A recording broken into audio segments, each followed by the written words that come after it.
Hello. ওকে, আজকে আমরা পড়ব হার্ট ফেলিয়ারে আমরা যেসব ড্রাগস ইউজ করি, অর্থাৎ কনজেস্টিভ কার্ডিয়াক ফেলিয়ারে সেগুলোর ব্যাপারে। আচ্ছা, তাহলে আমাদের ফার্স্টে জানতে হবে হার্ট ফেলিয়ার জিনিসটা কী। সহজ কথায় হার্ট ফেলিয়ার হলো হার্টে যে পাম্প করার ক্যাপাবিলিটি থাকে সেটা যদি কমে যায় কোনো কারণে, সেটাকে আমরা বলি হার্ট ফেলিয়ার। যখন হার্ট যতটুকু তার পাম্প করার কথা, যতটুকু তার ব্লাড সাপ্লাই দেওয়ার কথা বডিতে, ততটুকু যদি দিতে না পারে, সেই ক্যাপাবিলিটিটা যদি তার না থাকে, তখন সেটাকে আমরা হার্ট ফেলিয়ার বলবো। আচ্ছা, হার্ট ফেলিয়ার কী কী টাইপের হতে পারে? অনেকভাবে ভাগ করা যায়। তার মধ্যে একটা ভাগ আমরা জানি, লেফট ভেন্ট্রিকুলার ফেলিয়ার বা লেফট হার্ট ফেলিয়ার বা left sided heart failure, right sided heart failure বা right heart failure, and biventricular failure. তিন টাইপের আমাদের হার্ট ফেলিয়ার আছে। লেফট কি, এটা সহজে বোঝা যাচ্ছে যে বাম দিকে আমরা যদি লেফট ভেন্ট্রিকলটা যদি ফেল করে কোনো কারণে, যদি লেফট ভেন্ট্রিকলের যে পাম্প করার ক্যাপাবিলিটিটা সেটা যদি কমে যায়, তখন সেটাকে আমরা লেফট ভেন্ট্রিকুলার ফেলিয়ার বলবো। একইভাবে ডান দিকে কমে গেলে আরএইচএফ, আর দুটোই কমে গেলে বাই ভেন্ট্রিকুলার। এখন কোয়েশ্চেন হলো,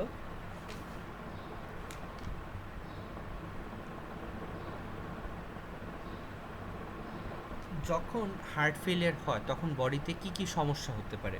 আচ্ছা, আমরা প্রথমে লেফট ভেন্ট্রিকুলার ফেলিয়ারটাই দেখি। এটা যদি আমাদের হার্ট হয়, তো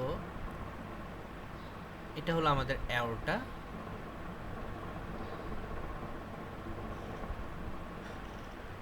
এটা হলো আমাদের লেফট ভেন্ট্রিকল। আচ্ছা, এখন কোনো কারণে যদি লেফট ভেন্ট্রিকল ঠিকমতো ব্লাড পাম্প করতে না পারে, কি হবে? লেফট ভেন্ট্রিকলের মধ্যে ব্লাড ধীরে ধীরে ধীরে ধীরে জমা হতে থাকবে। ঠিক আছে? এর ফলে কি হবে? লেফট ভেন্ট্রিকলে ব্লাড আসে কোথা থেকে? লেফট অ্যাট্রিয়ামে। তার মানে লেফট অ্যাট্রিয়ামে ব্লাড জমা শুরু করবে। ঠিক আছে? আলটিমেটলি কী হবে? লেফট অ্যাট্রিয়ামে কোথা থেকে ব্লাড আসে আমরা জানি? পালমোনারি ভেইন থেকে। অর্থাৎ পালমোনারি ভেইনে কিন্তু তখন ব্লাড জমা শুরু করবে, এবং এই যে ব্লাডটা যে এখানে অ্যাকুমুলেট করবে, এর ফলে কী হবে? এখানে একটা ব্যাক প্রেশার প্রডিউস হয়, এবং পালমোনারি ভেইন থেকে এই ব্যাক প্রেশারটা পৌঁছে যায় কোথায়? আমাদের লাংসে। আচ্ছা, লাংসে যখন এই প্রেশারটা পৌঁছে যায়, লাংসের যে ক্যাপিলারিগুলো আছে, ক্যাপিলারি থেকে ক্যাপিলারির ভিতরে কিন্তু হাইড্রোস্ট্যাটিক প্রেশারটা বেড়ে যায়। হাইড্রোস্ট্যাটিক প্রেশার বেড়ে গেলে কী হয়? আমরা সবাই জানি, হাইড্রোস্ট্যাটিক প্রেশার যখনই বেড়ে যাবে, তখন কী হবে? ফ্লুইড লিক করবে। ফ্লুইড লিক করে ক্যাপিলারি থেকে কোথায় চলে যাবে? টিস্যু স্পেসে। টিস্যুতে ফ্লুইড অ্যাকুমুলেট করবে, এবং তখন সেই কন্ডিশনকে আমরা বলবো কি? Pulmonary oedema. So this is the main problem or complication of left heart failure. একইভাবে কি হবে? লেফট হার্ট ফেলিয়ার কারণে আমাদের কিন্তু অ্যাওরটাতে ব্লাড যাচ্ছে না, অর্থাৎ আমাদের অ্যাওরটার যে ব্লাড প্রেশার সেটা কিন্তু কমে যাবে, এবং ব্লাড প্রেশার কিন্তু পুরো সার্কুলেশনই কমে যাবে। হ্যাঁ, আর ব্লাড প্রেশার যখন কমে যায়, আমরা জানি আমাদের কিন্তু বিভিন্ন অর্গানের পারফিউশনটা ঠিকমতো হয় না। এর মধ্যে একটা ইম্পর্ট্যান্ট অর্গান হলো কিডনি। কিডনিতে ব্লাড সাপ্লাইটা কী হবে? কমে যাবে। তখন কি হবে? কিডনির যেই ব্লাড সাপ্লাই কমে যাওয়ার কারণে কিডনির কিন্তু যেই ব্লাড ভেসেলগুলো আছে সেগুলো দিয়ে খুব স্লোলি ব্লাড পাস করবে, এবং এর কারণে কী হবে? আমরা জানি জিএফআর রেটটা আমাদের কমে যাবে। জিএফআর রেট কমে গেলে কী হবে? তখন রেনিন সিস্টেম অ্যাক্টিভেট হবে, এবং সেখান থেকে রেনিন, অ্যাঞ্জিওটেনসিন, অ্যালডোস্টেরন সিস্টেম অ্যাক্টিভেশনের মাধ্যমে আমাদের বডির কিছু নর্মাল মেকানিজম, কিছু মেকানিক্যাল কিছু চেঞ্জ হবে, এবং ওই চেঞ্জগুলোর কারণে আলটিমেটলি কী হবে? আমাদের ব্লাড প্রেশারটা বেড়ে যাবে। ব্লাড প্রেশারের কারণে লেফট ভেন্ট্রিকুলার ফেলিয়ার হলো বা রাইট ভেন্ট্রিকুলার ফেলিয়ার, এবং এটার কারণে কিন্তু কমপ্লিকেশন হিসেবে কিন্তু আরও বেশি ব্লাড প্রেশার বেড়ে যাবে। অন্যদিকে রাইট হার্ট ফেলিয়ারে কী হয়? রাইট হার্ট ফেলিয়ারে দেখেন, ব্লাডটা কোথা থেকে আসে? জেনারেলি ইনফেরিয়র ভেনা কেভা আর সুপিরিয়র ভেনা কেভা। তাহলে ব্লাড কী করবে? আমাদের যে ভেনাস সিস্টেম সেখানে পুলিং করবে, সেখানে ব্লাড অ্যাকুমুলেট করবে, এবং তখন আমাদের যে সিস্টেমিক সার্কুলেশন, সেখানে যে ক্যাপিলারি প্রেশার আছে সেখানকার ক্যাপিলারি হাইড্রোস্ট্যাটিক প্রেশার বেড়ে যাবে, এবং তখন কী হবে? বিভিন্ন ক্যাপিলারি, বডির যে পেরিফেরাল ক্যাপিলারি থাকে সেখান থেকে ব্লাড টিস্যুতে ফ্লুইড টিস্যুতে লিক করবে এবং তখন কি হবে, পেরিফেরাল এডেমা হবে। পেরিফেরাল এডেমা জেনারেলি এই এডেমাগুলো পায়ে সবচেয়ে বেশি দেখা যায় এবং এগুলোকে তখন বলা হয় ডিপেন্ডেন্ট এডেমা।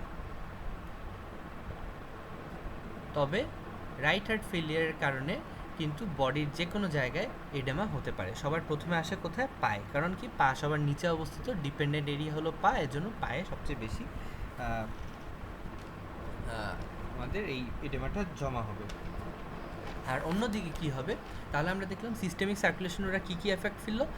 ওরা কী করলো, কিডনিতে গিয়ে জিএফআর কমানোর কারণে ব্লাড প্রেশার বাড়িয়ে দিল। অন্যদিকে সেকেন্ড ওরা কী ঝামেলা করলো, ওরা বিভিন্ন টাইপের এডেমা তৈরি করলো, হয় পালমোনারি এডেমা অথবা সিস্টেমিক এডেমা, ডিপেন্ডেন্ট এডেমা এগুলো। আরেকটা কাজ ওরা করে সেটা হলো বিভিন্ন অর্গানে এরা ব্লাড সাপ্লাইটা কমিয়ে দেয় এবং তখন কি করে, এই আমাদের যে হার্টের মাসেলগুলো কিছু তখন কম্পেনসেটরি মেকানিজমকে অ্যাক্টিভেট করে। হ্যাঁ, একটু নতুন একটা ছবি আঁকি আমি, তাহলে আরও ভালো বোঝা যাবে। এটা হলো হার্ট যতটুক ব্লাড পাম্প করার কথা ততটুক করতে পারছে না। এর ফলে কি হচ্ছে, হার্টের ভেতরে ব্লাড আস্তে আস্তে অ্যাকুমুলেট করতেছে। এগুলো হলো লালগুলো হলো ব্লাড। ধরুন এখন যত বেশি ব্লাড জমা হতে থাকবে তত বেশি কি হবে, আমাদের যেই চেম্বারটা আছে অর্থাৎ ভেন্ট্রিকলগুলো কি করবে, আস্তে আস্তে বড় হতে থাকবে, আকারে বড় হতে থাকবে, স্ট্রেচ করতে থাকবে। অন্যদিকে কি হবে, এই যে ব্লাডগুলো এখানে জমা আছে, এই এক্সট্রা ব্লাডকে আমাদের হার্টের যে মাসেলগুলো সেগুলো বের করে দিতে যাবে। বের করে দেওয়ার জন্য ওরা কি করবে, কিছু জিন অ্যাক্টিভেট করবে, জিন অ্যাক্টিভেশন। এই জিনগুলো কি করে, এই জিনগুলো হার্টের গ্রোথের জন্য কিছু গ্রোথ ফ্যাক্টর প্রডিউস করে। গ্রোথ ফ্যাক্টর, এই গ্রোথ ফ্যাক্টরগুলো আমাদের হার্টের মাসেলের হাইপারট্রফি প্রডিউস করে। হাইপারট্রফি, আমরা জানি কার্ডিয়াক মাসেলগুলো হলো পার্মানেন্ট মাসেল। সো এখানে কিন্তু সেলের ডিভিশন হয় না, অনলি সেলগুলো আকারে বড় হয়ে যাবে, এটাকে আমরা বলি হাইপারট্রফি। এটার যদি লেফট ভেন্ট্রিকুলার হয় সেজন্য তখন আমরা বলি লেফট ভেন্ট্রিকুলার হাইপারট্রফি, ডানে হলে আমরা বলি রাইট ভেন্ট্রিকুলার হাইপারট্রফি। এই হাইপারট্রফি হওয়ার কারণে ওর কিন্তু ইন্টেনশন ভালো, ওর ইন্টেনশন হলো মাসেলের ম্যাস বাড়ানোর মাধ্যমে মাসেল বেশি পরিমাণ শক্তি পাবে, অর্থাৎ ওই এক্সট্রা শক্তিটা ইউজ করে মাসেল তখন কি করতে পারবে, এক্সট্রা ব্লাডকে ফোর্স আউট করতে পারবে। কিন্তু সমস্যা কোথায় হয়, আমরা একটা রুল জানি যেটাকে বলা হয় ফ্র্যাঙ্ক স্টার্লিং ল। ফ্র্যাঙ্ক স্টার্লিং ল, এই লটা কি বলে, যত বেশি মাসেলের স্ট্রেচ হয় সেই মাসেলটা তত বেশি কন্ট্রাক্ট করতে হবে, তত জোরে ওটা কন্ট্রাক্ট করতে হবে, অর্থাৎ মাসেলের ফোর্স অফ কন্ট্রাক্টিভিটি বেড়ে যায়। একটা মাসেলকে আপনি যত জোরে টানবেন তত কি হবে, মাসেলটা জোরে কন্ট্রাক্ট করতে পারবে, অনেকটা ইলাস্টিক ব্যান্ডের মতো। একটা ইলাস্টিক ব্যান্ডকে আপনি যত জোরে টানবেন, ছেড়ে দেওয়ার পরে সেটা তত জোরে এসে তার আগের অবস্থায় ফিরে যেতে চাবে। মাসেলের ক্ষেত্রে সেটা সত্য। একটা মাসেল যদি আপনি এতটুক ফোলান, তাহলে ধরুন ও এতটুক পরিমাণ আবার রিবাউন্ড, ইলাস্টিক ওর যে টেন্ডেন্সি আছে সেই জন্য ও আবার এখানে চলে আসলো।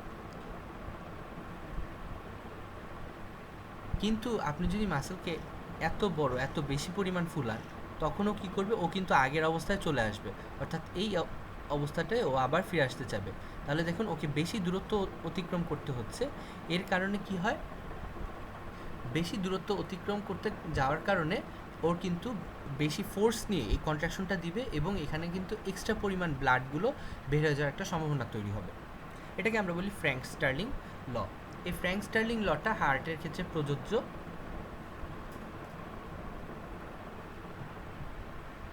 কিন্তু এই লয়ের একটা সীমা আছে।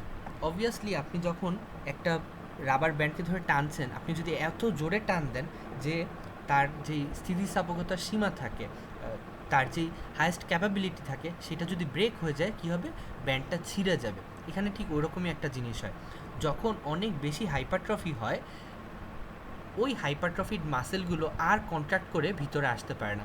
ওর যেই লেভেলটা ছিল, যতটুক লেভেল পর্যন্ত ওর ফ্র্যাঙ্ক স্টার্লিং ল ওর ক্ষেত্রে প্রযোজ্য, সেই লেভেলটা ব্রেক হয়ে যায়। তো তখন হয় কি, মাসেলগুলো আর কন্ট্রাক্ট করে ফোর্সফুলি কন্ট্রাক্ট করতে পারে না, উল্টো ওদের কন্ট্রাকশন লেভেলটা বা ফোর্স অফ কন্ট্রাকশনটা উল্টো অনেক বেশি কমে যায়। এর ফলে কি হয়, আপনি মাসেলটা যতই বড় করেন না কেন, এখানে কিন্তু ফোর্স অফ কন্ট্রাকশন বাড়ছে না। উল্টো কি হয়, এই যে হাইপারট্রফি যখন হয়, এখানে কিন্তু মাসেলের সাথে সাথে কিছু কোলাজিনাস সাবস্টেন্সও জমা হয়। কোলাজেন, হাইপারট্রফি হলে মেইনলি কোনগুলো বাড়ার কথা ছিল? মাসেল ম্যাস বাড়ার কথা ছিল, রাইট? কিন্তু কি হয়, হাইপারট্রফির সময় মাসেল ম্যাস তো বাড়ে, তার সাথে কিছু কোলাজিনাস সাবস্টেন্সও মাসেলের সাথে এসে জমা হয়, অর্থাৎ কোলাজেনের পরিমাণও বাড়তে থাকে। এই কোলাজেনগুলো মাসেলকে কি করে, শক্ত করে ফেলে, একদম হার্ড করে ফেলে। তখন এই অবস্থাটাকে বলা হয় রিমডেলিং।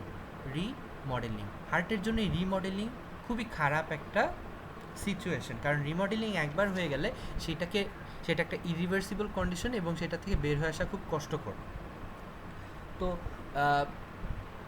আমাদের হার্ট ফেলিয়ারে আমরা আরেকটা জিনিস দেখলাম, রিমডেলিং। তাহলে আমরা কী কী সমস্যা দেখছি? ফার্স্ট অফ অল, এরা ঠিকমতো ব্লাড পাম্প করতে পারছে না, ফলে কিডনি ঠিকমতো ব্লাড সাপ্লাই না পাওয়ার কারণে blood renin angiotensin aldosterone system activate হয়ে ব্লাড প্রেশার বাড়িয়ে দিচ্ছে। ব্লাড প্রেশার বেড়ে যাওয়া ওদের প্রথম কমপ্লিকেশন। সেকেন্ড কমপ্লিকেশন কি, এরা বিভিন্ন জায়গায় এডেমা তৈরি করছে। থার্ড কমপ্লিকেশন কি, এখানে হার্টের হাইপারট্রফি হচ্ছে এবং রিমডেলিং হচ্ছে। তাহলে আমরা যদি হার্ট ফেলিয়ারের ট্রিটমেন্ট দিতে চাই, আমাদের এই তিনটা জিনিসের ট্রিটমেন্ট দিতে হবে।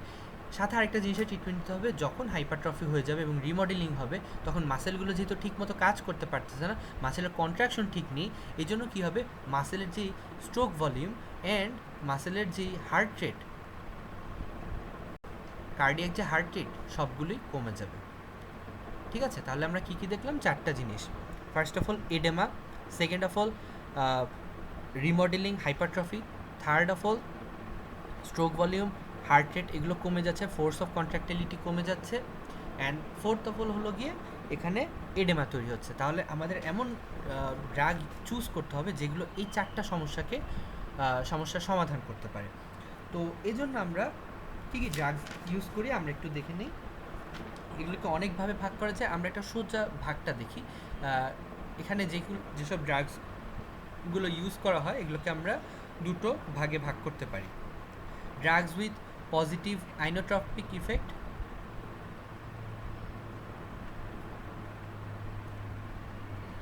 পজিটিভ আইনোট্রপিক ড্রাগ, আর drugs with no positive inotropic effect.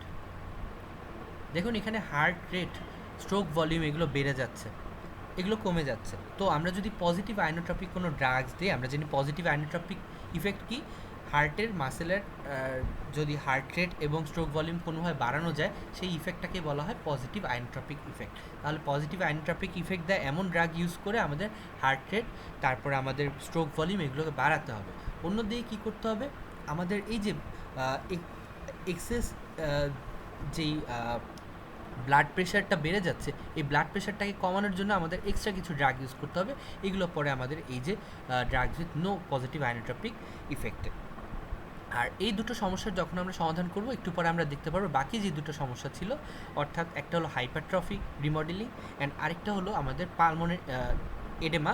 এই দুটো সমস্যা কিন্তু এগুলোর সাথে সমাধান হয়ে যাবে। কিভাবে হয় আমরা এখন দেখব। আচ্ছা, পজিটিভ আইনোট্রপিক ইফেক্টের মধ্যে দেয় এমন ড্রাগস হলো কী কী আছে? আমরা একটা ড্রাগসের নাম কিন্তু সবাই জানি, আমরা জানি সিম্প্যাথোমিমেটিক যে ড্রাগসগুলো আছে, এগুলো কিন্তু হার্টে পজিটিভ আইনোট্রপিক ইফেক্ট প্রদান করে। স্পেশালি কোন ড্রাগ? আমরা জানি হার্টে বিটা চ্যানেল থাকে, বিটা অ্যাড্রেনার্জিক চ্যানেল থাকে। তাহলে আমাদের এখানে কোন ড্রাগ দিতে হবে? Beta against. বিটা অ্যাগনিস্টের মধ্যে আমরা জানি হার্ট ফেলিয়ারে ইউজ করি দুটো ড্রাগ, একটা নাম হলো ডোবিউটামিন অ্যান্ড আরেকটা হলো ডোপামিন, এই দুটো। তো এটা হলো আমাদের ফার্স্ট ড্রাগস দেখলাম। সেকেন্ড কোনটা আমরা ইউজ করি?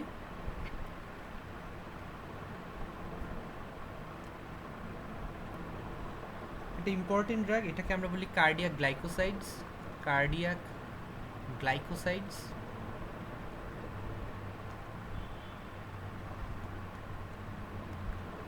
এটার মধ্যে কি কি ড্রাগস আছে?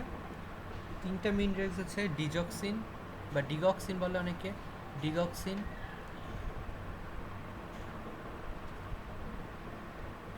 ডিজিটক্সিন অ্যান্ড ওয়াবেইন। এর মধ্যে ডিগক্সিন আর ডিজিটক্সিনই বেশি ফেমাস। আর থার্ড একটা ড্রাগস আছে, সেটা হলো PDE inhibitor. PDE inhibitor, PD full form হলো ফসফোডাইএস্টারেজ, ফসফোডাইএস্টারেজ ইনহিবিটর। এটার মধ্যে কি আছে? ইনামরিনন অ্যান্ড মিলরিনন। ইনামরিনন, এটা মনে রাখলেই চলবে আপাতত। এই ড্রাগসটা নিয়ে আমরা অত বেশি আলোচনা করি না। আচ্ছা, আর কিছু ড্রাগস দিতে হবে যেগুলো নো পজিটিভ আয়োনোট্রপিক ইফেক্ট, রাইট? তো এর মধ্যে কোন ড্রাগসগুলো আছে দেখুন, এখানে কি হচ্ছে, ব্লাড প্রেশারটা বেড়ে যাচ্ছে রেনিন অ্যাঞ্জিওটেনসিন অ্যালডোস্টেরন সিস্টেম অ্যাক্টিভেশনের মাধ্যমে। তাহলে আমাদের কী করতে হবে? ব্লাড প্রেশার কমাতে হবে। তাহলে অ্যান্টি ব্লাড প্রেশারে বা অ্যান্টি হাইপারটেনসিভ ড্রাগ হিসেবে আমরা যেসব ড্রাগ ইউজ করেছি, এখানে সেসব ড্রাগ ইউজ করা যাবে, এক্সেপ্ট কোনটা? Calcium channel blocker. আমরা জানি, আমরা একটা নিমোনিক পড়েছিলাম এবিসিডি, এবিসিডির মধ্যে সি ছাড়া এবিডি এখানে ইউজ করা যাবে। A for H inhibitor, ACE inhibitor. Then আছে আমাদের এআরবি, অ্যাঞ্জিওটেনসিন 2 রিসিপ্টর ব্লকার, দুটোই এ। এবার বিতে কি আসবে আমাদের? Beta blocker. এখানে কোনো ক্যালসিয়াম চ্যানেল ব্লকার ইউজ করবো না। সো ফোর্থ ড্রাগসটা কী হবে? ডাইউরেটিক্স। অ্যান্ড আমরা সবাই জানি যে ডায়েটিক্স হিসেবে আমরা হাইপার টেনশনে কোন ড্রাগসগুলো ইউজ করি? মেইনলি ডায়েটিক্সের মধ্যে মেইনলি রুটিন ইউজ হিসেবে আমরা থায়াজাইড ডায়েটিক্সগুলো ইউজ করি। আর যদি পালমোনারি এডেমা ডেভেলপ করে এক্সেসিভ হাইপার টেনশনের কারণে কোনো সিরিয়াস ক্রিটিক্যাল কন্ডিশন প্রডিউস হয়, সেক্ষেত্রে আমরা লুপ ডায়েটিক্স ইউজ করি। তবে হার্ট ফেলিয়ারেও আমরা এই দুটো ড্রাগস ইউজ করতে পারবো, thiazide dietetics and loop dietetics. এবং তার সাথে আমরা যে পটাশিয়াম স্পেরিং যে ডায়েটিক্সগুলো আছে, যেমন স্পাইরোনোল্যাকটোন,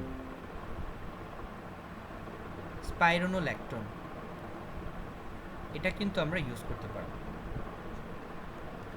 আচ্ছা, এছাড়াও আমরা জানি আরও কি আছে আমাদের অ্যান্টি হাইপারটেনসিভ ড্রাগস, ভ্যাসোডাইলেটরগুলো, ডিরেক্ট ভ্যাসোডাইলেটর, এগুলো কিন্তু আমরা এক্ষেত্রে ইউজ করতে পারবো। আরেকটা নতুন ড্রাগ আছে, সেটার নাম হলো ARNI, আর্নিক। এই ড্রাগসটা ইউজ করতে পারি, এটার ব্যাপারে আমরা লাস্টে একটু কথাবার্তা বলবো। তাহলে এগুলো ছিল মোটামুটি আমাদের ড্রাগস। এবার আমরা একে একে এই ড্রাগসগুলোর ব্যাপারে জানি। তো প্রথমে আমরা দেখব কার্ডিয়াক গ্লাইকোসাইড। এটা হলো আমাদের এখানে মেইন ড্রাগস, কারণ বাকি ড্রাগসগুলো কিন্তু আমরা এর মধ্যে আলোচনা করে ফেলেছি মোটামুটি। কার্ডিয়াক গ্লাইকোসাইডটি আমরা আলোচনা করিনি। তো কার্ডিয়াক গ্লাইকোসাইডস,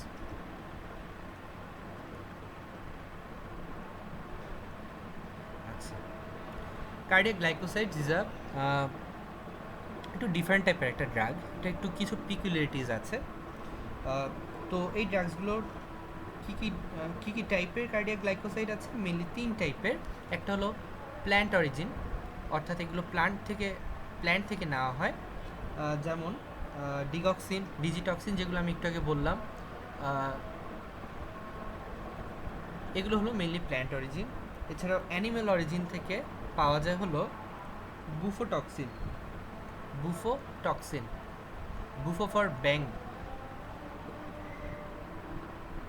ব্যাংকে আমরা জানি বুফো মেলানোস্টিকটাস নামে রাখা হয়, সেখান থেকে এই নামটা আসছে। অ্যান্ড সিনথেটিকের মধ্যে আছে আমাদের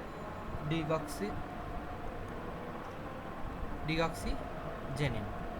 so these are the 3 types of cardiac glycosides.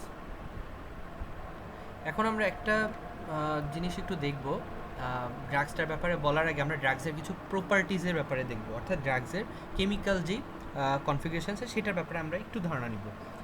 Mainly গ্লাইকোসাইডের দুটো পার্ট থাকে।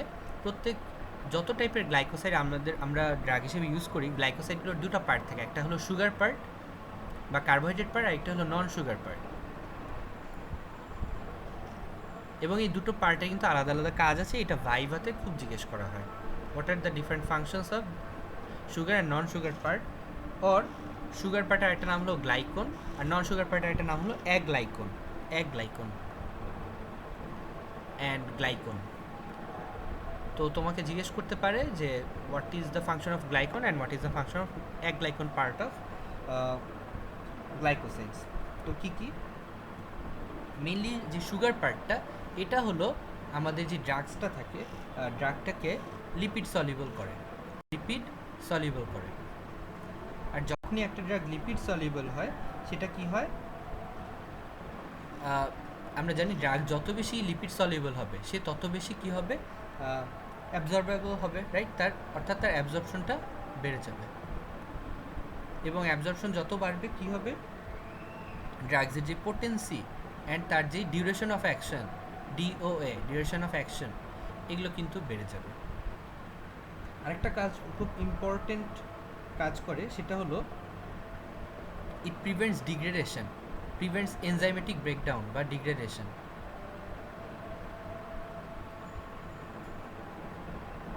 এটাকে প্রিভেন্ট করে।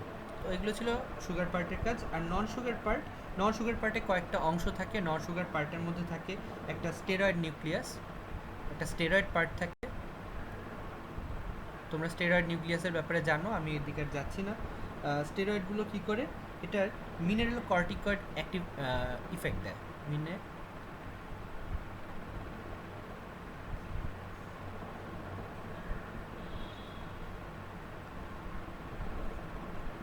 মিনারেলো কর্টিকয়েড ইফেক্টের মধ্যে কী কী ইফেক্ট আছে? Mainly hypokalaemia and gynaecomastia. আচ্ছা, এই ইফেক্টটা আমরা একটু পরে বিশ্লেষণ করব,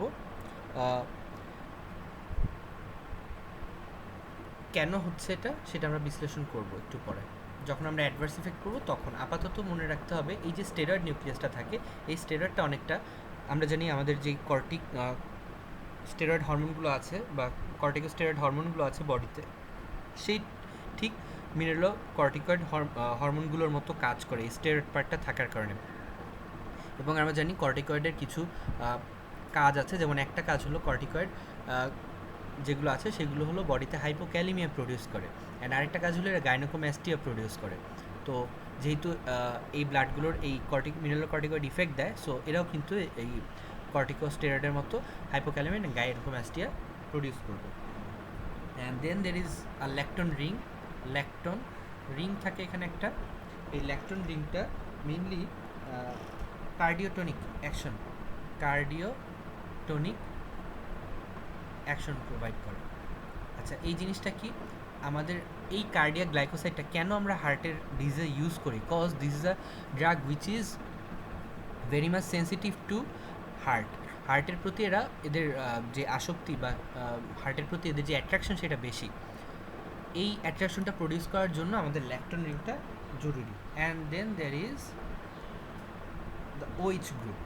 এই OH গ্রুপটা কী করে, এরাও কার্ডিওটনিক অ্যাকশন দেয়, তবে এদের কারণে প্রলং কার্ডিওটনিক অ্যাকশন প্রডিউস হয়। প্রলং কার্ডিওটনিক অ্যাকশনটা দেয় হলো OH, এবং এরা অ্যাবজর্পশনেও হেল্প করে। তো এগুলো হলো মেইনলি এদের ফাংশন। এই ফাংশনগুলো অবশ্যই একটু মনে রাখতে হবে। তো এরপর আমরা চলে আসি, আমরা কেমিক্যাল প্রপার্টিস দেখে ফেললাম, এবার আমরা চলে আসব মেকানিজম অফ অ্যাকশন। ওদের মেকানিজম অফ অ্যাকশনটা একটু এক্সটেন্সিভ, এবং এই মেকানিজম অফ অ্যাকশনটা বোঝা খুবই ইম্পর্ট্যান্ট। আচ্ছা, তো এরা দুই টাইপের ইফেক্ট দেয়। একটা হলো এদের mechanical effect and there is a electrical effect, অর্থাৎ এরা হার্টের মেকানিক্যাল অ্যান্ড কেমিক্যাল দুটো সিস্টেমের উপরেই প্রভাব ফেলে। ফার্স্ট অফ অল আমরা মেকানিক্যাল সিস্টেমটা দেখি, মেকানিক্যাল সিস্টেমের উপরে কীভাবে প্রভাব ফেলে। আচ্ছা, আমরা সবাই জানি হার্টে কিছু সোডিয়াম পটাশিয়াম চ্যানেল আছে। এই সোডিয়াম পটাশিয়াম চ্যানেলের কাজ কি, এরা বাইরে সোডিয়াম পাঠায়, সেলের ভিতরে পটাশিয়াম পাঠায়। ফলে সেলের ভেতরে সোডিয়ামের পরিমাণ খুব কম থাকে, খুবই কম। এই জিনিসটাকে ইউজ করে এখানে আরেকটা চ্যানেল চালু থাকে, সেই চ্যানেলটাকে আমরা বলি সোডিয়াম ক্যালসিয়াম এক্সচেঞ্জের কি হয়, এই চ্যানেল দিয়ে সোডিয়াম ভেতরে ঢোকে অ্যান্ড ক্যালসিয়াম সেল থেকে বের হয়ে যায়। কেন হতে পারে এটা? এটার কজ হলো সেলের ভেতর সোডিয়াম কম, সো এবং বাইরে সোডিয়াম বেশি, সো এখানে একটা সোডিয়ামের গ্র্যাডিয়েন্ট প্রডিউস হয়। সো উচ্চ কনসেন্ট্রেশন এরিয়া অর্থাৎ বাইরে থেকে নিম্ন কনসেন্ট্রেশন এরিয়া অর্থাৎ সেলের ভেতরে সোডিয়াম আসে, এবং এ সময় কী হয়, একটা সেকেন্ডারি ট্রান্সপোর্ট সিস্টেম এখানে তৈরি হয়, এবং যার কারণে এখানে কি হয়, এমন একটা গেট থাকে যেই গেটটা কি করে একটা কাউন্টার ট্রান্সপোর্ট প্রক্রিয়ার মাধ্যমে কাজ করে সোডিয়াম ঢোকার সময় ক্যালসিয়ামকে বের করে দেয়। এর ফলে কি হয়, সেলের ভেতরে কিন্তু ক্যালসিয়ামের পরিমাণ কমে যায়। এখন আমাদের এই ড্রাগসটা কার্ডিয়াক গ্লাইকোসাইডগুলো কী করে, এই যে সোডিয়াম পটাশিয়াম চ্যানেল এটাকে ব্লক করে দেয়। ফলে কি হয়, সেলের ভেতরে সোডিয়ামের পরিমাণ কিন্তু এবার বাড়তে শুরু করে। এর ফলে কিন্তু এই যে এই গেটটা আছে, এই গেটটা কিন্তু এখন আর কাজ করতে পারে না, কজ ভিতরে সোডিয়ামের কনসেন্ট্রেশন এখন বেশি। এটা যদি কাজ না করে, দেখুন সেল থেকে কিন্তু ক্যালসিয়াম বাইরে যেতে পারবে না। তো তখন কি হবে, সেলের ভিতরে ক্যালসিয়ামের কনসেন্ট্রেশন কিন্তু এবার বাড়তে শুরু করবে। আর সেলের ভিতর ক্যালসিয়াম যত বাড়ে, আমরা জানি যে কোনো মাসেলের কন্ট্রাকশনের জন্য ক্যালসিয়াম খুবই ইম্পর্ট্যান্ট। তো ক্যালসিয়াম যখনই সেলের ভিতর বেড়ে যাবে, এই ক্যালসিয়ামগুলো কী করবে, সেলের এক্সট্রা কন্ট্রাকশনটাকে বাড়িয়ে দেবে। আর সেলের কন্ট্রাকশন বাড়লে কি হবে, সেলের যে ফোর্স অফ কন্ট্রাক্টিলিটি সেটা বেড়ে যাবে, এবং সেটা বাড়ার কারণে কী হবে, যে স্ট্রোক ভলিউম আছে, স্ট্রোক ভলিউম কিন্তু বেড়ে যাবে। তো আমরা একটা সমস্যা কিন্তু আমরা সমাধান করে ফেলছি। সো এটা একটা পজিটিভ আইনোট্রপিক ইফেক্ট দেয়। পজিটিভ আইনোট্রপিক ইফেক্ট জিনিসটা কি, এই যে হার্টের এক্সেস যে কন্ট্রাক্টিলিটি, ফোর্স অফ কন্ট্রাকশন যে বেড়ে যাওয়া, এই ইফেক্টটাকেই বলা হয় পজিটিভ আইনোট্রপিক ইফেক্ট। তাহলে এভাবে ওরা পজিটিভ আইনোট্রপিক ইফেক্ট দেবে। এখন আমরা দেখি স্ট্রোক ভলিউম বেড়ে যাওয়ার কারণে কিভাবে তারা হার্ট ফেলিয়ারটাকে হার্ট ফেলিয়ার যে সমস্যাগুলো হয় সেগুলো সমাধান করতে পারছে। আচ্ছা, ফার্স্ট অফ অল স্ট্রোক ভলিউমটা বেড়ে গেল। স্ট্রোক ভলিউম বাড়ার কারণে কী হবে, আলটিমেটলি কার্ডিয়াক আউটপুট বেড়ে যাবে, কারণ আমরা জানি কার্ডিয়াক আউটপুটের দুটো ডিটারমিনেন্ট আছে, stroke volume and heart rate. Stroke volume বেড়ে গেলে অবভিয়াসলি কার্ডিয়াক আউটপুটটা বেড়ে যাবে। আচ্ছা, কার্ডিয়াক আউটপুট বেড়ে গেলে কী হবে, দেখুন রেনাল পারফিউশন বা রেনাল ব্লাড ফ্লো এটা কিন্তু বেড়ে যাবে। রেনাল ব্লাড ফ্লো বাড়লে কী হবে, আমাদের যে জিএফআর রেটটা ছিল সেটা বেড়ে যাবে, গ্লোমেরুলার ফিল্ট্রেশন রেট। অ্যান্ড তখন কী হবে, জিএফআর রেট যখনই বেড়ে যায় আমরা জানি তখন কিন্তু রেনিন সিক্রেশনটা কমে যায়। সো রেনিন অ্যাঞ্জিওটেনসিন অ্যালডোস্টেরন যে মেকানিজমটা আছে সেটা ইনহিবিটেড হবে, এবং ব্লাড প্রেশারটা কিন্তু আলটিমেটলি ফল ডাউন করবে। আর ব্লাড প্রেশার যখন ফল ডাউন করে তখন কি হয়,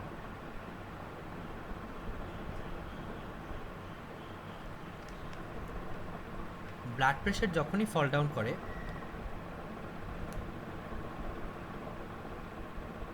তখন কিন্তু হার্টের যে আফটার লোডটা থাকে সেটা কিন্তু কমে যায়।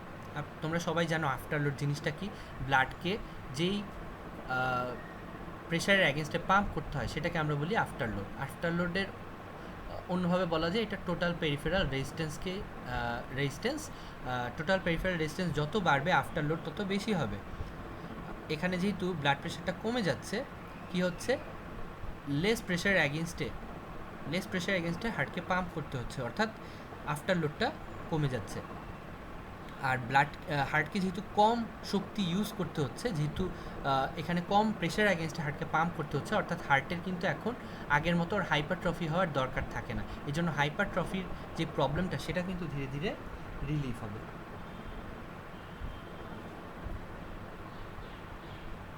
সো তখন কি হবে, হার্ট কিন্তু বেশি পরিমাণ ব্লাড আমাদের ব্লাড ভেসেলে পাঠিয়ে দিতে পারবে, যেহেতু আফটার লোডটা কমে গেল। তাহলে হার্ট কী করবে, বেশি বেশি পাম্প করতে পারবে।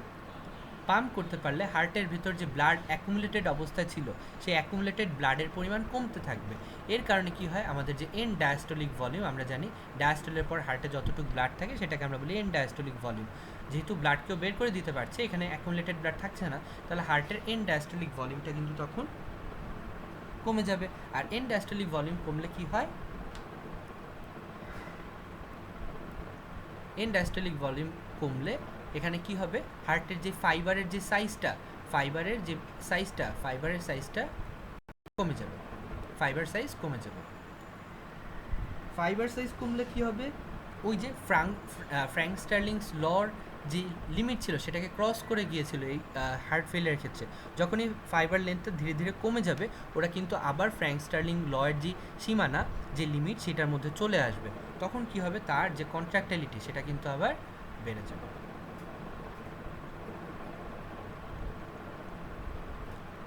সো আলটিমেটলি কি হচ্ছে,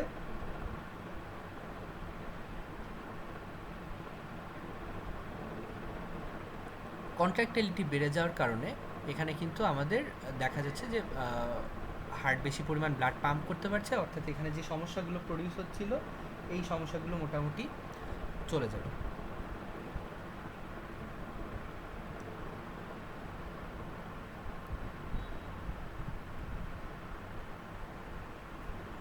তো এখানে আমরা কি দেখলাম, এখানে মেইন যে সমস্যাটা ছিল আমাদের হার্টের হাইপারট্রফি, সেই সমস্যাটা আমরা কমাতে পারলাম।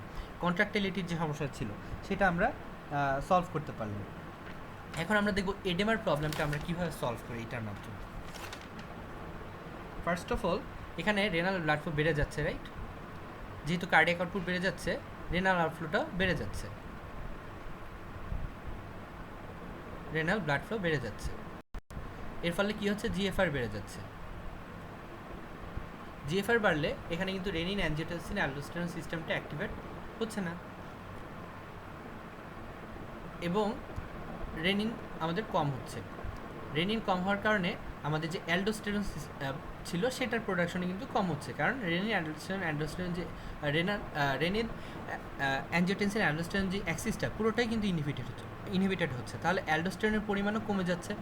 অ্যালডোস্টেরন কী করে, আমরা জানি যে যে last part of the nephron, সেখান থেকে ওরা কী করে, সল্ট আর ওয়াটারের রিঅ্যাবজর্পশন করে, এই রিঅ্যাবজর্পশনটাকে বাড়ানোর ক্ষেত্রে মেইন ভূমিকা পালন করে অ্যালডোস্টেরন, এবং অ্যাঞ্জিওটেনসিনও এক্ষেত্রে কাজ করে। যেহেতু অ্যালডোস্টেরন অ্যাঞ্জিওটেনসিন সবই কমে যাচ্ছে, কী হচ্ছে, সল্ট আর ওয়াটারের রিঅ্যাবজর্পশন কমে যাচ্ছে। ফলে কী হচ্ছে, ব্লাড ভলিউম কমে যাচ্ছে। আর ব্লাড ভলিউম কমলে কি হয়, আমরা জানি আমাদের যে এডেমারটা হচ্ছে, এডেমার মেইন কজ কি, ব্লাড ভলিউম। সো এডেমারটা কমে যাচ্ছে। তাহলে আমরা কি কি সমস্যার সমাধান করলাম? ফার্স্ট অফ অল, আমরা হার্টের কন্ট্রাক্টাইলিটি বাড়াতে পারলাম। সেকেন্ড অফ অল, যে এডেমার সমস্যাটা ছিল সেটা আমরা সলভ করতে পারলাম। থার্ড অফ অল, এখানে যে হার্টের যে কন্ট্রাক্টাইলিটি, হার্টের যে কার্ডিওমেগালির যে প্রবলেমটা, সেটা আমরা সলভ করতে পারলাম। ওকে, এটা কেমন? আচ্ছা, আর ফোর্থ প্রবলেম কি, এখানে ব্লাড প্রেশারটা যে বেড়ে যাচ্ছিল ক্রনিক্যালি, এই ব্লাড প্রেশারটাকেও কিন্তু আমরা কমাতে পারলাম due to less blood volume. এবং এডেমা কমে গেলে, এডেমা যদি পালমোনারি এডেমা তৈরি হয়, সেক্ষেত্রে কিন্তু আমাদের যে রেসপিরেটরি ডিস্ট্রেসটা, সেটাও কিন্তু ডিসপনিয়ার যে প্রবলেমটা, সেগুলো কিন্তু কমে যাবে। তো these are the process by which আমাদের ডিজক্সিনটা কাজ করে। ওকে, এবার আমরা আসি ইলেকট্রিক্যাল ইফেক্টে। এরা বেশ কয়েকটা ইলেকট্রিক্যাল ইফেক্ট দেয়, যেমন কি কি, ফার্স্ট অফ অল, এরা আমাদের যে এসএ নোড সেটাকে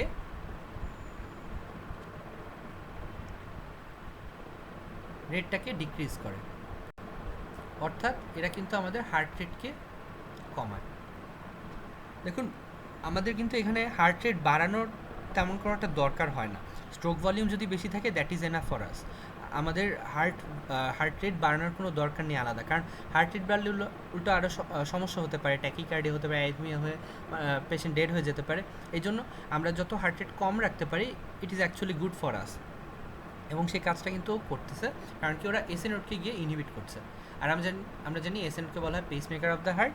তো এসএ নোড যদি ইনহিবিটেড হয়, তাহলে এদের যে রেট অফ ডিসচার্জ সেটা কিন্তু কমে যাচ্ছে, অ্যান্ড এরা হার্ট রেটকে কিন্তু কমায় ফেলবে এর কারণে। সেকেন্ড ইফেক্টটা কি,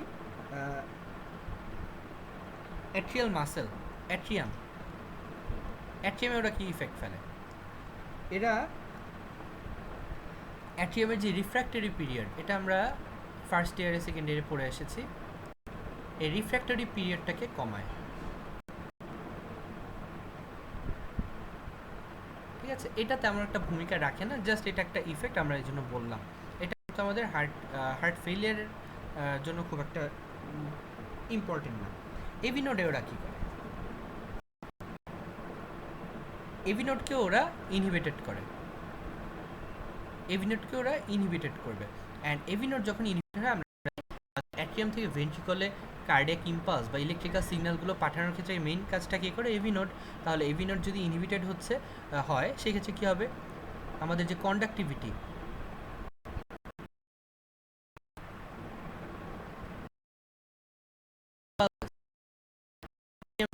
সেটা কিন্তু কমে যাবে, এবং কমে গেলে কী হবে? হার্ট রেটটা কম থাকবে। এরপর হলো ভেন্ট্রিকল বা ভেন্ট্রিকুলার মাসল। ভেন্ট্রিকলে ওরা ঠিক আগের মতোই রিফ্লেক্টরি ইফেক্টটা কমিয়ে দেয়।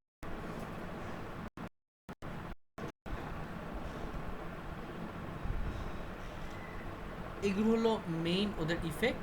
অ্যান্ড ওদের আরেকটা ইফেক্ট আছে যেটা ইসিজিতে বোঝা যায়। ইসিজিতে কি করে? আমাদের যে পিয়ার ইন্টারভালটা থাকে, আমরা জানি P R interval, P R segment, QRS complex, এগুলোর ব্যাপারে আমরা পড়েছি। এই পিয়ার ইন্টারভালটাকেও বাড়ায় এবং করে কিউ ইন্টারভালকে।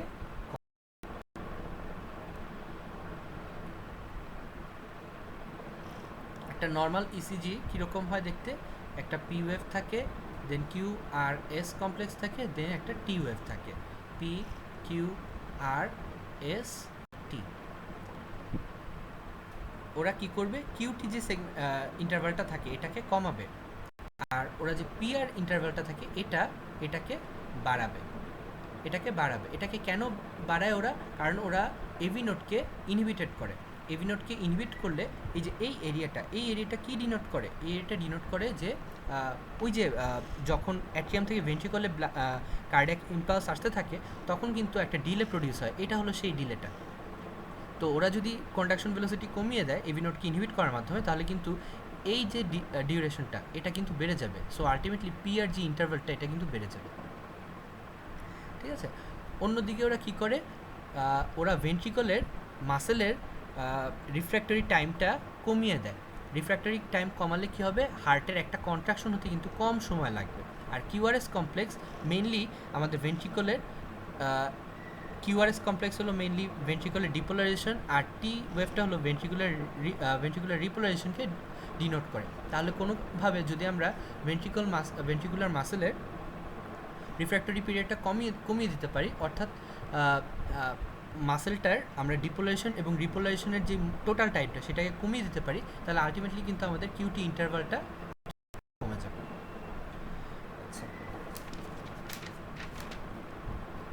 তো এই ছিল মোটামুটি ওর মেকানিজম অফ অ্যাকশন।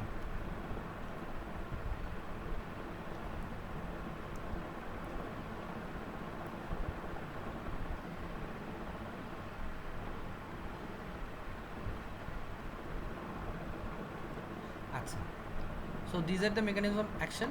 এখন আরেকটা কোয়েশ্চেন টিচাররা মাঝে মাঝে করেন, এই যে এতক্ষণ আমরা যা বললাম এটাকে একটু ঘুরিয়ে টিচাররা একটা কোয়েশ্চেন করতে বেশ পছন্দ করেন। বিভিন্ন ড্রাগসের টিচাররা ফার্মাকোলজিক্যাল প্রপার্টিসগুলো জানতে চান, ফার্মাকো ডাইনামিক প্রপার্টিসগুলো জানতে চান। ফার্মাকো ডাইনামিক প্রপার্টি,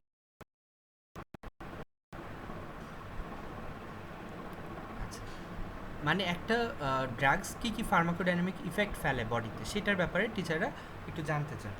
এখানে মেইনলি ওরা 4টা ইফেক্ট ফেলে। প্রথম ইফেক্টটা কিন্তু আমরা এর মধ্যে জেনে গিয়েছি, এদের মেইন মেকানিজম অফ অ্যাকশন যে জিনিসটা, অর্থাৎ ইনহিবিশন অফ সোডিয়াম পটাসিয়াম এটিপেজ বা sodium potassium pump. This is there main pharmacodynamic property. Then they have some cardioselective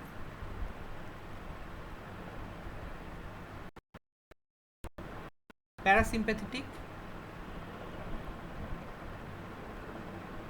activity, and there's some cardioselective sympathomimetic activity. Cardioselective parasympathetic and cardioselective sympathomimetic activity, এগুলো আমি সবই বিশ্লেষণ করব আস্তে আস্তে। And then there is লাস্টে থাকে amine neurotransmitter রিঅ্যাপটেক inhibitors, সহজ কথায় রিঅ্যাপটেক ইনহিবিটার্স। ওকে, এখন আমরা একটু বিশ্লেষণ। তো প্রথম যে ইফেক্টটা থাকে এটার বিশ্লেষণ করার তেমন কিছু নেই, আমরা দেখে ফেলেছি সোডিয়াম পটাশিয়াম এটিপিজ যখন ওরা ইনহিবিট করে তখন কী কী ইফেক্টগুলো ওরা তৈরি করে সেগুলো আমরা দেখে ফেলেছি, এগুলোর ব্যাপারে আমি আর যাচ্ছি না। সেকেন্ড যে ইফেক্টটা কার্ডিও সিলেক্টিভ প্যারাসিম্প্যাথোমিমেটিক ইফেক্ট, এটা কি আমরা জানি প্যারাসিম্প্যাথেটিক সিস্টেম পিএনএস সংক্ষেপে এর উপর কী কী ইফেক্ট ফেলে, তিনটে ইফেক্টের কথা আমরা জানি। এরা কি করে, negative chronotropic effect, negative dromotropic effect, inotropic effect, এই তিনটা ইফেক্ট ওরা ফেলে। নেগেটিভ ক্রোনোট্রপিক ইফেক্ট কি, এরা জেনারেলি প্যারাসিম্প্যাথেটিক নার্ভাস সিস্টেম এসে আমাদের এসএ নোটকে ইনহিবিট করে। এসএ নোটকে ইনহিবিট করলে আমাদের যে হার্ট রেট সেটা কিন্তু কমে যায়, এটা কি আমরা বলি negative chronotropic effect. Negative dromotropic effect কি, ওই যে এভি নোটকে যখন প্যারাসিম্প্যাথেটিক নার্ভাস সিস্টেম এসে স্টিমুলেট করে তখন আমাদের এভি নোট দিয়ে কন্ডাকশন রেটটা কমে যায়, এটাকে তখন আমরা বলি ড্রোমোট্রপিক ইফেক্ট। এটার কারণে কিন্তু আমাদের হার্ট রেটটা কমে যায়। আর নেগেটিভ আইনোট্রপিক ইফেক্ট আমি বলে ফেলেছি, হার্টের ফোর্স অফ কন্ট্রাকশন কমে যায়, এর ফলে কি হয়, স্ট্রোক ভলিউম। তো এর মধ্যে আমরা জানি এই কার্ডিয়াক গ্লাইকোসাইডগুলো কোন ইফেক্টটা দেয়, এই যে হার্ট রেটটা কমিয়ে দেয়। কীভাবে কমিয়ে দেয় আমরা কিন্তু এর মধ্যে বিশ্লেষণ করে ফেলেছি। এরা হার্ট রেটকে কমায় কীভাবে, এসএ নোড আর এভি নোডকে ইনহিবিট করার মাধ্যমে। তো এটা কিন্তু তাদের একটা প্যারাসিম্প্যাথেটিক অ্যাক্টিভিটি।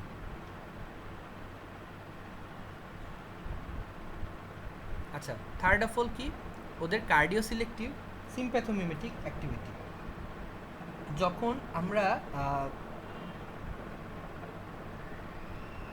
যদি কোনো কারণে এই কার্ডিয়াক গ্লাইকোসাইডগুলোর ওভারডোজ দেওয়া হয় তখন কি হয়, এই ড্রাগসগুলো গিয়ে উল্টো আমাদের এসি নোড এভি নোড এগুলোকে স্টিমুলেটেড করা শুরু করে। স্টিমুলেটেড করলে তখন ওরা কী করে, positive chronotropic effect, positive dromotropic effect, positive inotropic effect এগুলো কিন্তু ওরা তখন দিয়ে থাকে।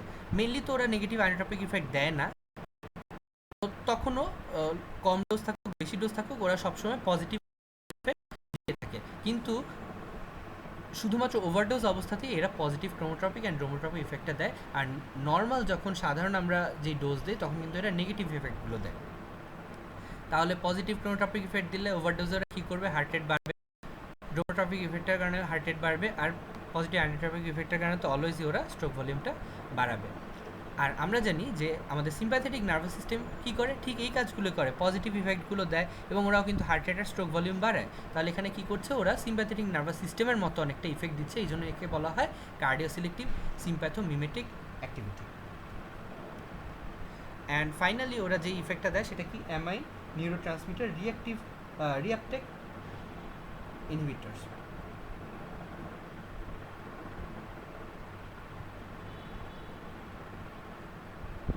এরা কি করে আমরা জানি, আমাদের এটা হলো একটা নার্ভ এন্ডিং থেকে বিভিন্ন ভেসিকলের মধ্যে আমাদের কিছু নিউরো ট্রান্সমিটার থাকে। এই নিউরো ট্রান্সমিটারগুলো বিভিন্ন একটা অ্যাকশন পোটেনশিয়াল যখন নার্ভ এন্ডে আসে তখন এই নিউরো ট্রান্সমিটারগুলো কোথায় চলে আসে, এই সিনাপটিক এরিয়াতে অথবা নিউরোমাস্কুলার জাংশনে। এরপর কি হয়, এখান থেকে যে নিউরো ট্রান্সমিটারগুলো আসে সেগুলো আবার রিঅ্যাপটেক কিছু পাথওয়ে আছে বা কিছু চ্যানেল আছে, সেগুলোর মাধ্যমে ওরা আবার নার্ভ টার্মিনালে চলে যায়। কিন্তু কোনো কারণে যদি এই রিঅ্যাপটেক চ্যানেলগুলো বন্ধ হয়ে যায় সে কিন্তু বিভিন্ন টাইপের সমস্যা হবে। এগুলোর ব্যাপারে আমি এত বিস্তারিত যাচ্ছি না, এটা সেকেন্ড টার্মে তোমরা অনেক ভালো পড়বা এগুলো। তো এই সমস্যাটা তৈরি করে হলো আমাদের কার্ডিয়াক গ্লাইকোসাইডগুলো, ওরা এই চ্যানেলগুলো ব্লক করে এই নিউরো ট্রান্সমিটারগুলোকে রিঅ্যাপটেক করতে দেয় না। ওকে, এটা গেল। তাহলে আমাদের মোটামুটি প্রপার্টিসগুলো শেষ। এবার আমরা আসি ওদের ইন্ডিকেশনে। মেইনলি ওদের ইন্ডিকেশন কোথায়, এক নাম্বার হলো অবভিয়াসলি কনজেস্টিভ কার্ডিয়াক ফেলিয়ার বা হার্ট ফেলিয়ার, সব টাইপের হার্ট ফেলিয়ার আমরা ইউজ করতে পারি। সেকেন্ড অফ অল হলো ওরা যেহেতু হার্ট রেট কমায়, হার্ট রেট কম করতে হয় কখন? যখন কোনো ট্যাকিকার্ডিয়া থাকে, অ্যারিথমিয়া থাকে, অ্যাট্রিয়াল ফিব্রিলেশন থাকে, সেই সব অবস্থায় কী করতে হয়? আমাদের হার্ট রেটটা কমাতে হয়। এবং হার্ট রেটটা কমানোর জন্য তখন আমরা ইউজ করতে পারি, অর্থাৎ অ্যারিথমিয়া, বিভিন্ন টাইপের অ্যারিথমিয়া। আমরা জানি অ্যারিথমিয়া বিভিন্ন টাইপের আছে, যেমন খুব যদি বেশি অ্যারিথমিয়া সেটাকে আমরা ফ্লাটার বলি, তার থেকে একটু কম হলে আমরা কি বলি? ফিব্রিলেশন বলি।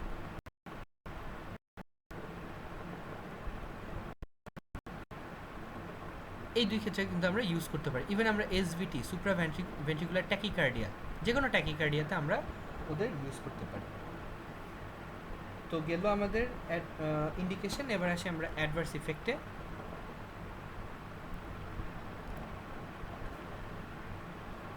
আচ্ছা, ওদের অ্যাডভার্স ইফেক্টগুলো অসংখ্য অ্যাডভার্স ইফেক্ট ওদের।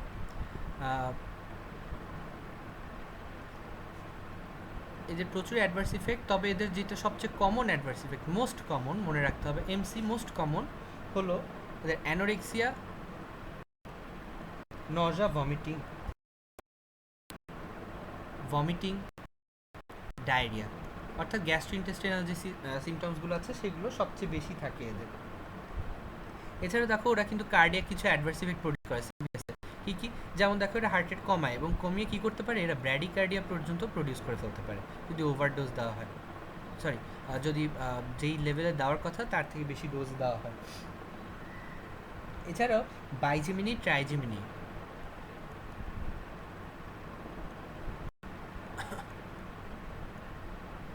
নামক দুটো কন্ডিশনার প্রডিউস করে। এই দুটো আপাতত তোমাদের জাস্ট নামগুলো মনে রাখো, এগুলো আপাতত বিস্তারিত লাগবে না। এরপর ওরা সিএনএস এরা কি করে? এরা ইনসমনিয়া প্রডিউস করতে পারে, ডিসঅরিয়েন্টেশন প্রডিউস করতে পারে, অ্যাজিটেশন,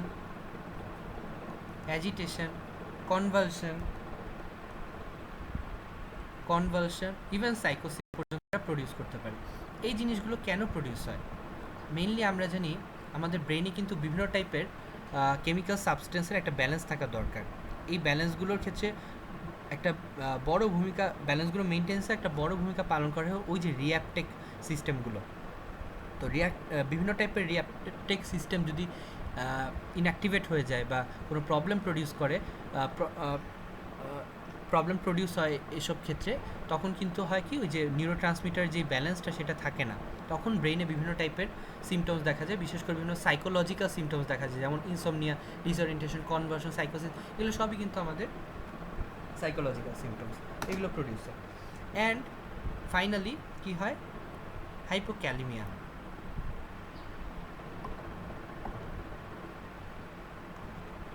আদার কিছু ইফেক্ট আছে। আদার ইফেক্টের মধ্যে প্রথম যেটা, সেটা হলো হাইপোক্যালিমিয়া। ওয়াই? কারণ আমরা কি বলেছিলাম, এই গ্লাইকোসাইডের গ্লাইকন পার্টের একটা অংশ হলো স্টেরয়েড রিং, অ্যান্ড স্টেরয়েড রিংটা ফাংশনালি বা কেমিক্যালি মিনারেলোকর্টিকয়েডের সাথে যুক্ত। মিনারেলোকর্টিকয়েড বলতে কোনটাকে বোঝায়? অ্যালডোস্টেরন। আমরা এটা টার্মে এন্ডোক্রাইনোলজিতে পড়ে আসছি। অ্যালডোস্টেরনের মেইন কাজ কি? ওই যে sodium absorption and potassium excretion, এটা কিন্তু আমাদের অ্যালডোস্টেরনের কাজ। এই দুটোকে রিঅ্যাবজর্পশন করে আর পটাশিয়ামকে এক্সক্রিশন করে অ্যালডোস্টেরন। আর গ্লাইকোসাইডগুলো ফাংশনালি অ্যালডোস্টেরনের সাথে সম্পর্কযুক্ত, অর্থাৎ অ্যালডোস্টেরন যেমন কাজ করে ওরাও সেরকম ইফেক্ট ফেলে due to the presence of steroid nucleus. So potassium excretion বেড়ে যায়, সো কী হয়? তখন হাইপোক্যালিমিয়া প্রডিউস হয়। আর এটা কি? গাইনেকোম্যাস্টিয়া। এটা এই অ্যালডোস্টেরনগুলো আবার তোমার অনেকটা ইস্ট্রোজেনের সাথে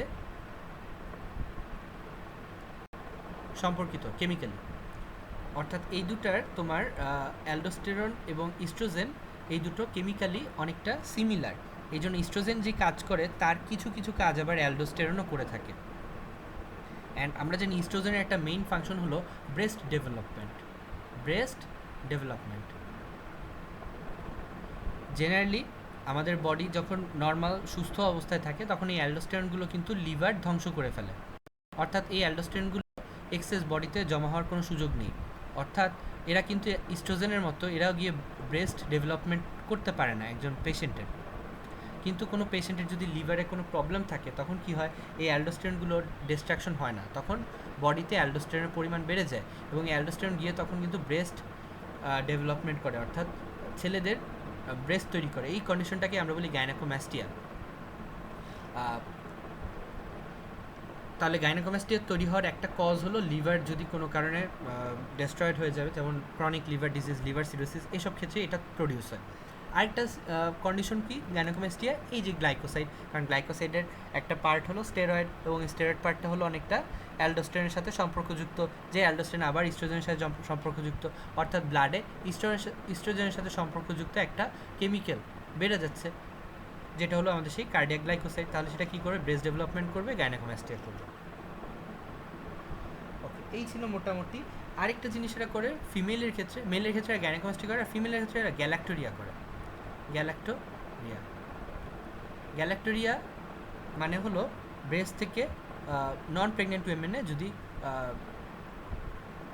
মিল্ক সিক্রেশন হয় সেটাকে আমরা বলি গ্যালাক্টোরিয়া। তো গ্যালাক্টোরিয়াতে এরা ভূমিকা পালন করে।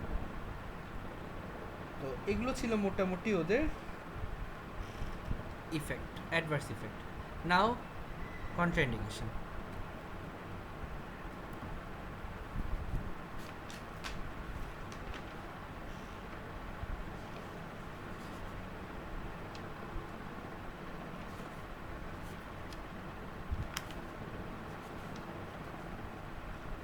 ওকে, কন্ট্রাইন্ডিকেশন কি কোন কোন ক্ষেত্রে আমরা দিতে পারবো না? অনেকগুলো ইফেক্ট আছে, মানে কজ আছে যখন আমরা দিতে পারি না। যেমন ভেন্ট্রিকুলার ফিব্রিলেশন যদি হয়, আমরা ইন্ডিকেশনে কিন্তু সুপ্রা ভেন্ট্রিকুলার টাইকার্ডিয়ার কথা বলেছিলাম, কিন্তু ভেন্ট্রিকুলার ফিব্রিলেশনের কথা কিন্তু আমরা বলিনি। ভেন্ট্রিকুলার ফিব্রিলেশন ওদের কেন দেওয়া হবে না? অ্যাট্রিয়াল ফিব্রিলেশনে দেওয়া হয়, অ্যাট্রিয়াল ফ্লাটারে দেওয়া হয়, সুপ্রা ভেন্ট্রিকুলার যে কোনো ট্যাকিকার্ডিয়াতে দেওয়া হয়, কিন্তু ভেন্ট্রিকুলার ফিব্রিলেশনে কেন দেওয়া হয় না? কজ কিন্তু আমরা এর মধ্যে পড়ে ফেলেছি। ওই যে তার ইফেক্ট ছিল একটা ইলেকট্রিক্যাল ইফেক্ট, যেখানে আমরা দেখেছিলাম ওরা ভেন্ট্রিকুলার মাসেলের যে রিফ্র্যাক্টরি পিরিয়ড সেটাকে কমায়। তো রিফ্র্যাক্টরি পিরিয়ড যখন কমে যায় ভেন্ট্রিকুলার মাসেলের, তখন আমরা জানি, আমরা পড়ে আসছি, সেখানে টেটানি হওয়ার সম্ভাবনা থাকে। মাসেলের যে টেটানি, মাসেলের সাস্টেইন কন্ট্রাকশন, সেটার সম্ভাবনা কিন্তু অনেক বেড়ে যায়। আর ভেন্ট্রিকুলার ফিব্রিলেশনে এমনিই ওরা বেশি কন্ট্রাক্ট করতেছে, এর মধ্যে আমি যদি আরও বেশি দিয়ে দিই, গ্লাইকোসাইড দিয়ে দিই, তখন কি হবে, এই কন্ট্রাকশনটা কিন্তু আরও বেড়ে যাবে এবং সেখানে কিন্তু পেশেন্ট একদম সিরিয়াস অবস্থায় চলে যেতে পারে। বেশি কন্ট্রাকশনের কারণে পেশেন্টের ডেথ হয়ে যেতে পারে। ভেন্ট্রিকুলার ফ্ল্যাটারেও একইভাবে আমরা ইউজ করতে পারবো না। এরপরে এভি ব্লককে আমরা ইউজ করতে পারি না। হলো এরা কি করে, এভি নোটকে ইনহিবিট করে। এভি নোটকে ইনহিবিট করলে এমনিতেই কিন্তু কন্ডাকশনটা কমে যায়, ইম্পালসের কন্ডাকশন অ্যাট্রিয়াম টু ভেন্ট্রিকল এমনিতেই কমে যায়। এরপরে একজন পেশেন্টের যদি আগে থেকেই এভি ব্লক থাকে, এর উপর যদি আমি আরও এভি নোটকে আরও বেশি ইনহিবিট করে দিই, একদম কি হবে, যেই কন্ডাকশন রেটটা ছিল একদম পুরোপুরি বন্ধ হয়ে যাবে এবং তখন কি হবে, একটোপিক পেসমেকার তৈরি হবে ভেন্ট্রিকলে এবং তখন কিন্তু ভেন্ট্রিকলে বিভিন্ন টাইপের সমস্যা হতে পারে। তো এই জন্য আমরা এক্ষেত্রে দিব না। এরপর হলো হাইপোক্যালেমিয়া, রাইট? হাইপোক্যালেমিয়াতে আমরা এটা দিব না, কারণ এরা নিজেই হাইপোক্যালেমিয়া প্রডিউস করে। এছাড়াও renal and liver failure, renal failure এগুলো দেই না। কারণ কি, এই ড্রাগসগুলোর ডিস্ট্রাকশন, তারপরে তোমার এক্সক্রিশন, মেটাবলিজম, এগুলোর জন্য কিন্তু এই অর্গানগুলো লাগে।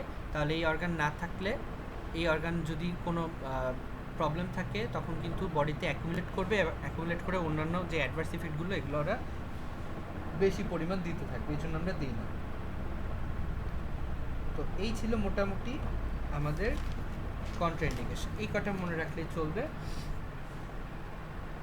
আচ্ছা, এবার আমরা একটা ইম্পর্টেন্ট টপিকে আসবো। এটা খুবই ইম্পর্টেন্ট, কারণ টপিকটার নাম হলো ড্রাগ ইন্টারাকশন। ড্রাগ ইন্টারাকশন,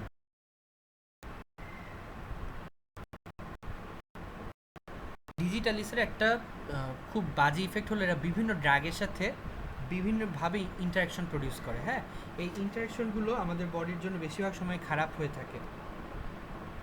তো কিভাবে প্রডিউস করে আমরা কিছু উদাহরণ দেখি।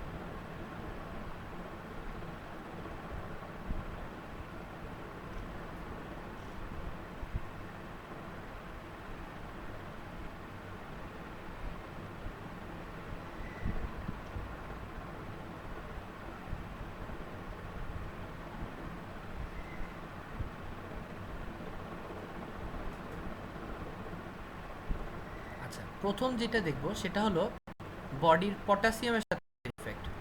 পটাশিয়ামের সাথে ওরা কি ইফেক্ট দেয়? আচ্ছা, মেইনলি এরা কোন জিনিসটাকে ইনহিবিট করে? Sodium potassium pump. হ্যাঁ, সোডিয়াম পটাশিয়াম পাম্পকে ওরা কীভাবে ইনহিবিট? ওরা কী করে, এই যে পটাশিয়াম আছে, সোডিয়াম পটাশিয়াম পাম্পে আমরা জানি সোডিয়ামের জন্য একটা স্পেসিফিক সাইট থাকে, পটাশিয়ামের জন্য একটা স্পেসিফিক সাইট থাকে। ওরা গিয়ে কী করে, এই পটাশিয়াম স্পেসিফিক সাইটের সাথে এসে যুক্ত হয়, অর্থাৎ এরা পটাশিয়ামের সাথে কম্পিটিশন করে।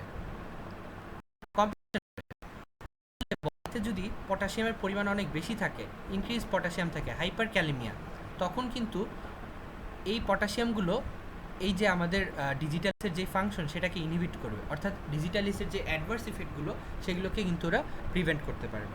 এই জন্য যখন একজন পেশেন্টের হাইপার ক্যালিমিয়া থাকে তখন সেই পেশেন্টের কোন প্রবলেম হয় না, সেই পেশেন্টের ক্ষেত্রে আমরা ডিজিটক্সিন গ্লাইকোসাইডগুলো দিতে পারি। কিন্তু কোনো পেশেন্টের যদি হাইপোক্যালিমিয়া থাকে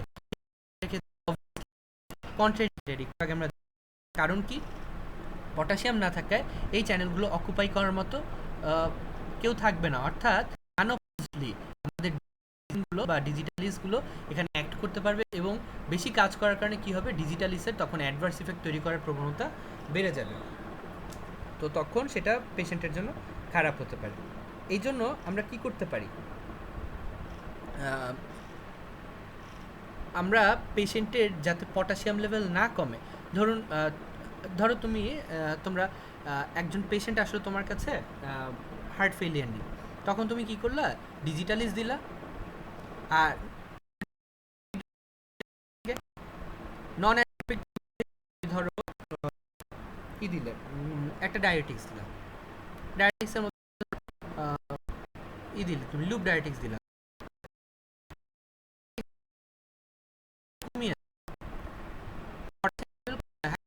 প্রডিউস করে।